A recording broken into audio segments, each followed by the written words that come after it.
Les choix du président élu républicain Donald Trump pour son cabinet incluent plusieurs premières historiques, bien que les femmes et les personnes de couleur représentent une part moindre que lors de la prise de fonction du président démocrate Joe Biden.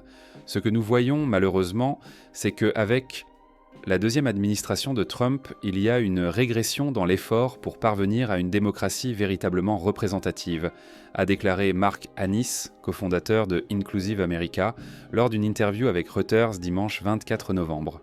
Cependant, plusieurs premières historiques ont été réalisées.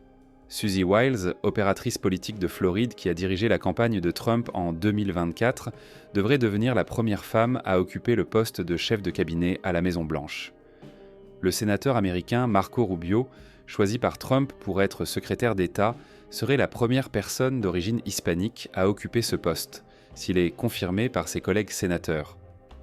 Scott Bessent, cadre dans un fonds spéculatif et nommé pour le poste de secrétaire au Trésor, pourrait devenir le premier membre ouvertement gay d'un cabinet républicain à être confirmé par le Sénat. L'investisseur vit en Caroline du Sud avec son mari et leurs 2 enfants.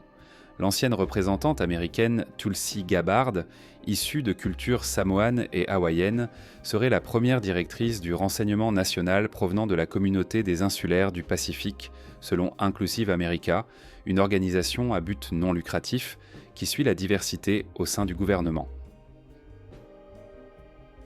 En fin de compte, la deuxième administration de Trump brise de nombreux plafonds de verre. Cependant, elle fait un pas en arrière dans la représentation globale de notre société, a ajouté Annis.